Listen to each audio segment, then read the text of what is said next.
So our next speaker is the distinguished President Mutharika of Malawi. He incidentally is actively involved in a number of UN issues, and I want to mention to you, if you recognize this pin, it stands for He for She campaign, and the President is a champion for UN women on this issue. And once again, we talked about opportunities in Africa. You have the Foreign Minister of Malawi here, the Minister for Trade and Industry is here. We want you to take this opportunity in the afternoon session after you hear from the President's strategy and plans. Despite the challenges, Mr. President, you face about food shortages, etc., we admire the economic activity going on. So welcome, sir, and we are honored to have you here. Thank you.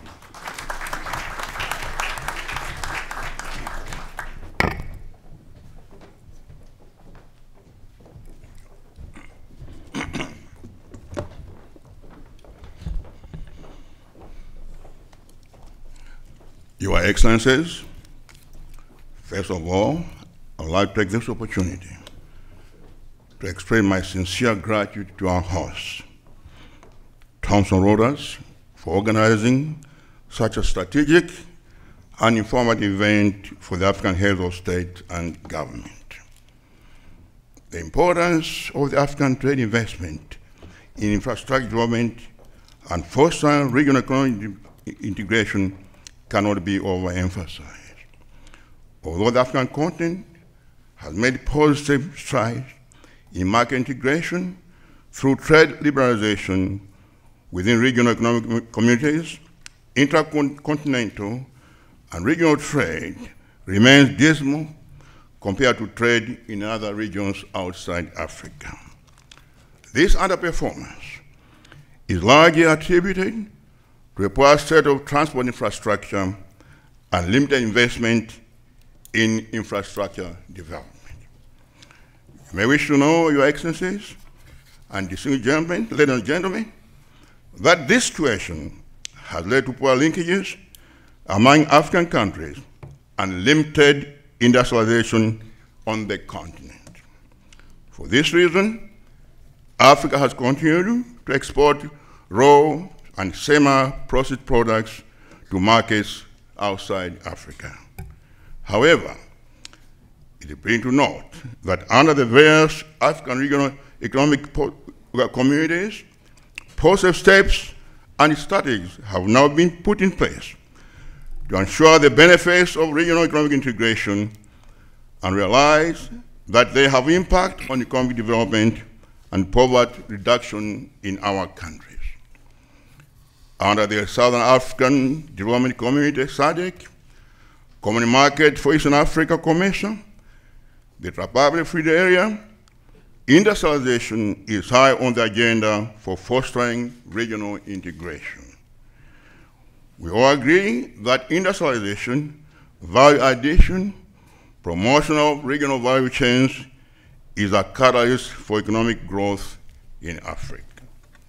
Ladies and gentlemen, the prerequisite to achieving effective regional economic integration that addresses the development needs of Africa is by securing adequate resources to support infrastructure development. As you're aware, resource mobilization option for Africa includes domestic government revenues and foreign direct investment from within and outside the continent. However, financing infrastructure through government resources has proved to be challenging for most of us due to limited resource base and other competing social needs. Nevertheless, the financial gap, as highlighted earlier, is a perfect opportunity for the private sector to partner with African governments in infrastructure development. I'm happy to report that most African governments have embarked on legislative, regulatory, and administrative reforms to create a conducive environment for foreign direct investment. You wish to note that my government as in this case with other governments, is aggressively implementing these reforms, among others, streamlining business registration process and enacting laws that are investment-friendly. Our goal is to make the investment process in Malawi cheaper, faster, and simpler. Therefore, investors are encouraged to come to Malawi. As you know, investors are normally concerned about two things. That is a market and investment security.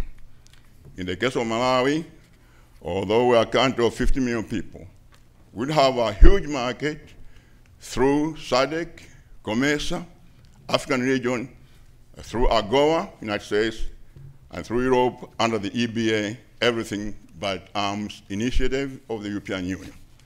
In addition to that, we have bilateral agreements with China, Japan, and India, where any investor in Malawi can in fact access all these markets. So it's very conducive to investment. Secondly, investment security. I know many investors are concerned about their own security, whether it's physical security or commercial security. I've assured investors that if they come to Malawi, they'll be safe at home, at work, and in between, as far as physical security is concerned. With respect to investment security, I can assure investors that Malawi no longer subscribes to the old theories of expropriation or creeping taxation. We'll make sure that your investment is secure when you come there. We have a well-established system of rule of law, and we have international instruments, including ICSID and others, where if there are any disputes, you have recourse, and you have made sure that your investment is not jeopardized. So the atmosphere is very conducive, and the private sector is very welcoming in Malawi. As a matter of fact, I think I'm the only president in Africa, probably, who actually selected a running mate from the private sector, who was not even a politician. He was not even a member of my political party, and he's now the vice president. I brought him there because I want to establish the importance of the private sector, both domestic and international, to the development of Malawi. With these words, let me thank you for listening. Thank you.